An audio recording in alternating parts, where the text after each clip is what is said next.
Hey, what's up guys? Welcome back. Today we are getting back to work on our ultimate fully upgraded SG style guitar kit build from Solo Music Gear.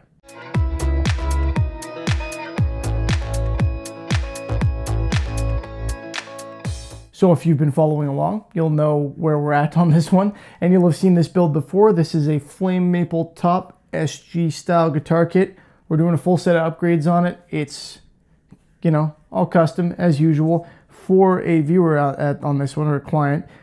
Semi-gloss finish, fade from opaque to our transparent on the flame maple.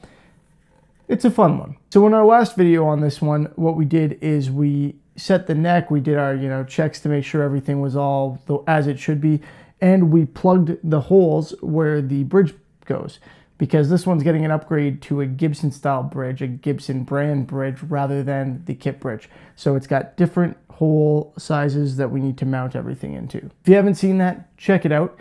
Somehow what I managed to do is either confuse myself as to when videos ended and started, and thus not film an intro to this one, hence us being here, or I lost the footage, which has happened to me a couple times lately.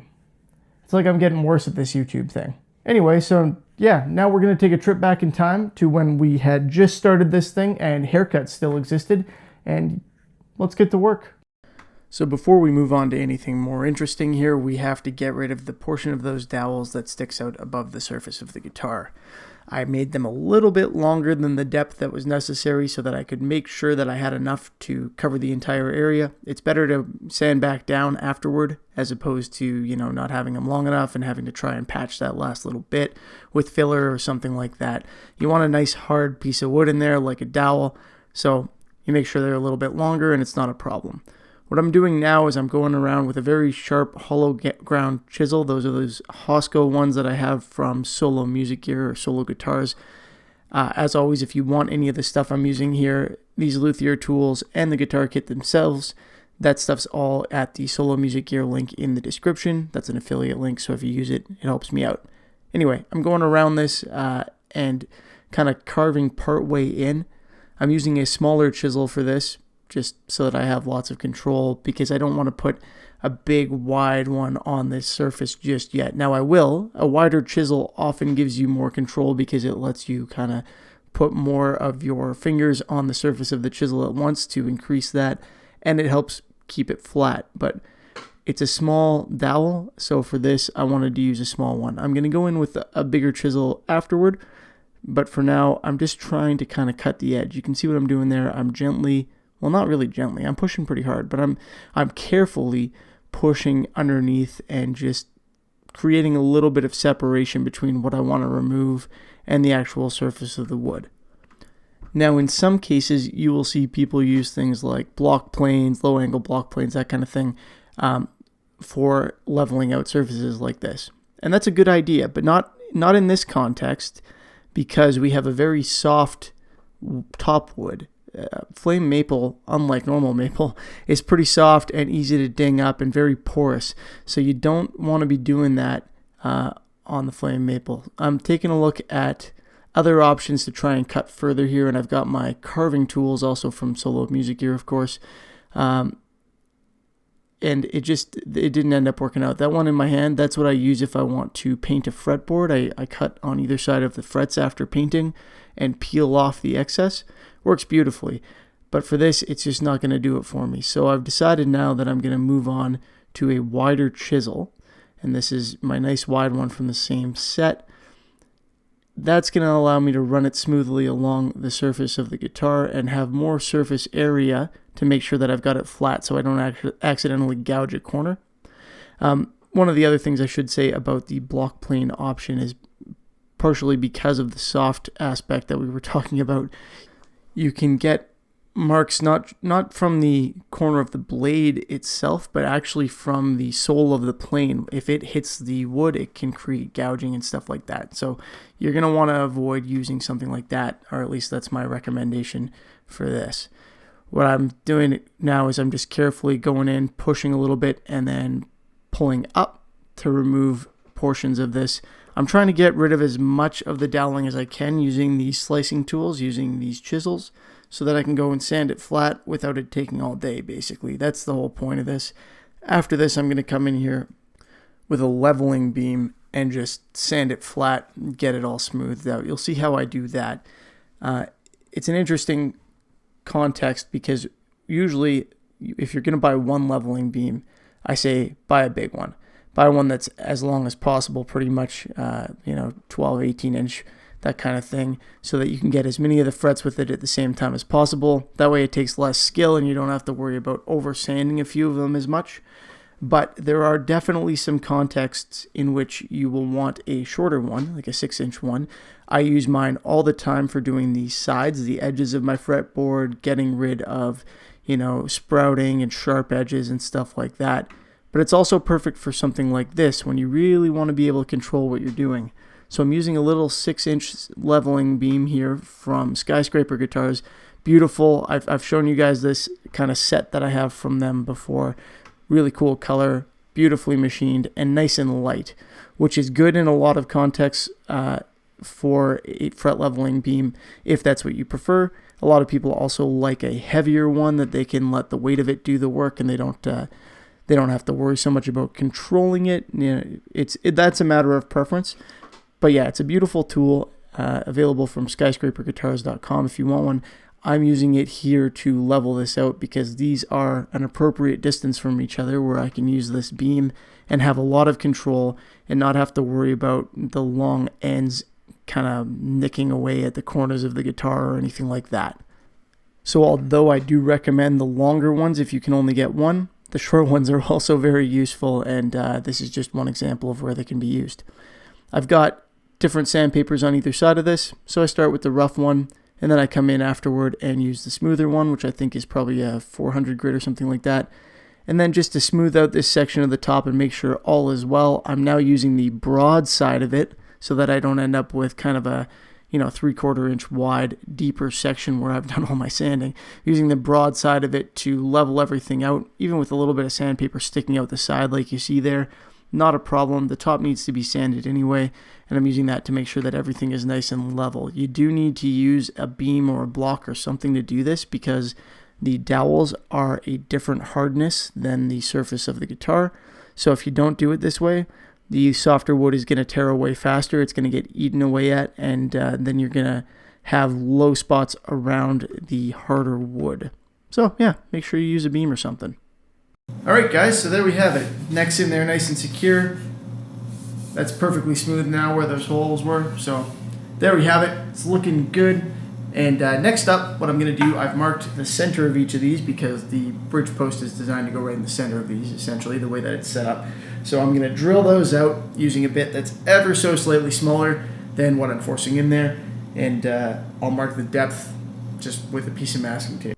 Yep. Problems with that footage too, and camera audio. What a pleasant treat that was. Alright, sorry about that. Anyway, we are in the shop now, and we're moving straight to the voiceover because I have the compressor running and a large machine running. So this way you'll actually be able to hear what I'm saying. You can see that I've taken a chunk of masking tape there. I've measured the depth of the stud, which isn't very far. It's not very deep on these ones. And I've just used the bit and pushed it in a little bit to mark the center. So that is to help me center the bit, help me make sure that it goes in the right place, it doesn't wander to the side, anything like that. Then I take the bridge and I put it over like you just saw me do, and I look down through the holes to make sure that they're centered on the bridge holes so that everything's actually going to line up and install properly. And then we drill. I'm doing this nice and slowly, very carefully. I'm starting with a very small hole because it's easier to direct a small bit, and because I don't want to create unnecessary tear out or anything like that. It's always good to start with a pilot hole. So I do my pilot holes just down to where the tape is, and then I'm going to widen it out in 2 steps after that. Now, I'm going to be, for some reason, a little bit stingy with the tape here. This is a little conservation trick. Once you've done one, because the tape is wider than necessary, tear it in half. You can use half to go ahead and do the next one. And you can use the other half for the third one or the same piece. It really doesn't matter. It's a silly trick. I'm being a bit ridiculous here. But once again, I'm marking the depth of my bridge post there. And I'm going to widen out these holes. So I'm going to do this twice. It's nice having the little flag there on the tape. Don't just wrap the tape in a circle around it. Keep the flag. It's helpful. It kind of blows away the dust as you go, particularly if you're doing a bigger drilling job or a faster drilling job. And it also makes it easier to see where you're at. So as long as you've got that on there relatively straight, it'll give you a better concept of when you've hit the right point. Here I'm putting in my last bit to do the last size. And for some reason I tore the tape in half here because I'm being ridiculously stingy with it and trying to create my marking. So it takes me like 2 seconds to realize, nope, that was dumb. That's not going to work. And I grab a fresh piece. That was a waste of time and video footage. But anyway, here we are. I'm marking it out again, and we're going to do our final widening for this. Then I'm just going to test the hardware and make sure that it actually does fit in the hole. I've already checked to make sure that it's in the right place, so I don't have to worry about doing that again, although it certainly wouldn't hurt. But I'm just going to try and push that in there, see if it's going to work. And it does, although I don't give you a very good view of it for some reason. So we're ready to move on. Now, before we move on to any form of finishing or anything like that, and on this guitar I do end up doing the finishing before the fretboard work, but it doesn't really matter what order you do that in. Before I move on to the finishing, I want to get my strap button or strap lock holes drilled. I'm doing strap locks on this one because it's a fully upgraded one, obviously. So it's pretty easy actually to get that bottom one in place because this is a book match top. So I don't have to measure the center. I can just follow the center line. I've already checked that the center line of my veneer is centered. Now for the back one, you just put it where you think it's going to work. This is where it goes on an SG, but you saw me kind of pick it up and test it against my stomach, and I kind of held it in a certain way to determine whether that would balance properly. That's where I figured it would go, kind of right in the middle of that horn where they usually do, but I like to check. You don't want to make a guitar kit that has a bunch of neck dive, right? If the top strap button is in the wrong place, the guitar will want to tilt forward. It'll want to, dive, have the headstock go downward.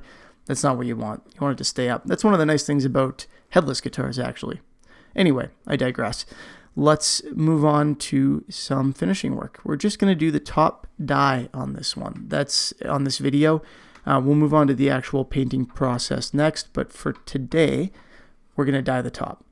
Now, the final finish on this is going to be a fade from opaque up top, or in the horn area, to a lighter transparent look. Still dark, still black, but a transparent look, really showing that flame maple as we get down toward the bridge and into the heel area of the guitar. So that's the final finish that we're going for. The first step for me is going to be dyeing the entire top. Now, I am going to be painting up closer to the neck there, so this isn't strictly necessary, but I really wanted to get a sense when I was doing this of how opaque I could get that just with the dye to see if I would need to actually go over it with the paint, or if I could get the look that we were going for mostly with the dye to begin with.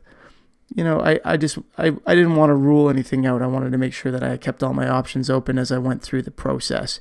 So I went in and dyed the whole thing, and at first I focused on getting a nice opaque dark look up top in case the client wanted a little bit of that grain showing through up there. It turns out upon a deeper look at his reference photo and everything, that wasn't the case. We wanted to do kind of the full opaque up top, but you can see that I've focused on the darker stain up in that region, and then initially what I do is I kind of go lighter down here.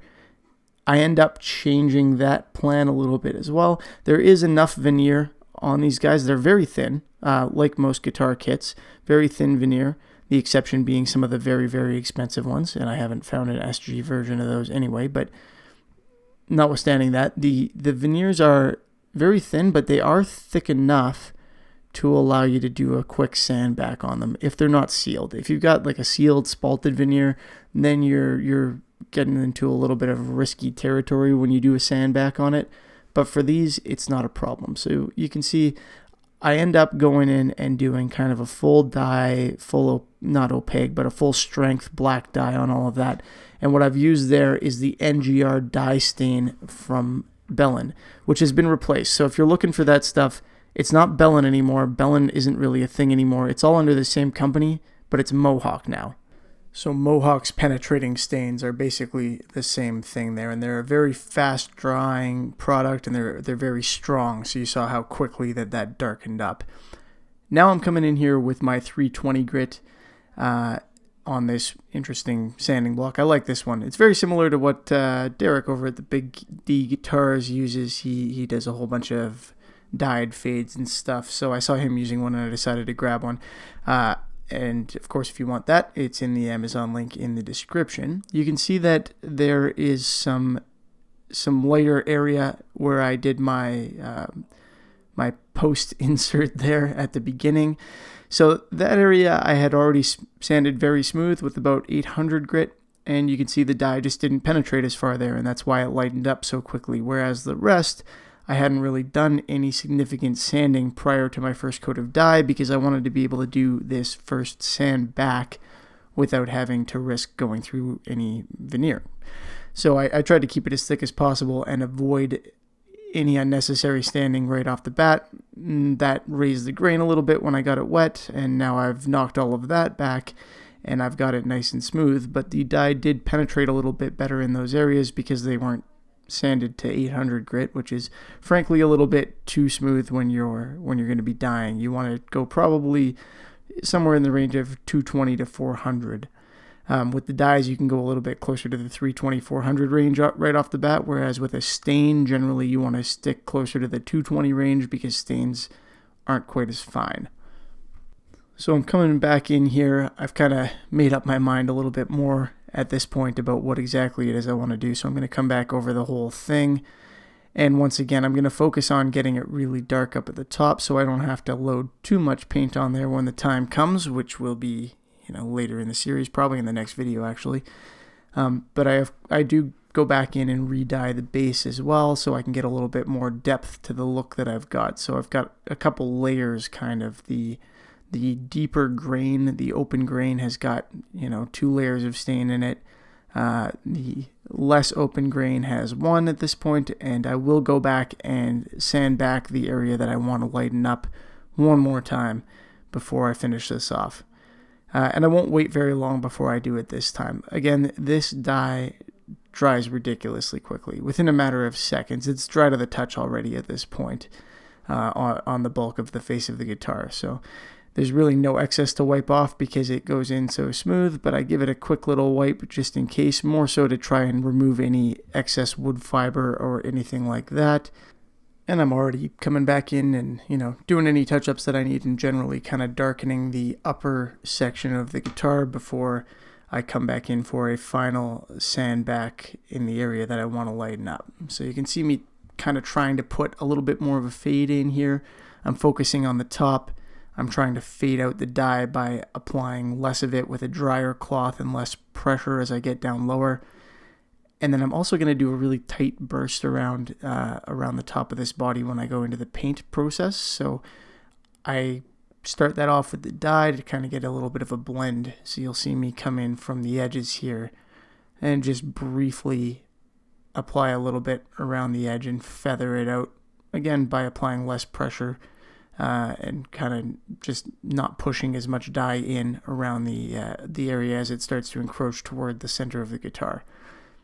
So it's a pretty straightforward process. It's easier to do this sort of thing with water-based because it stays wet for longer for you to spread it around, but not too bad with this stuff.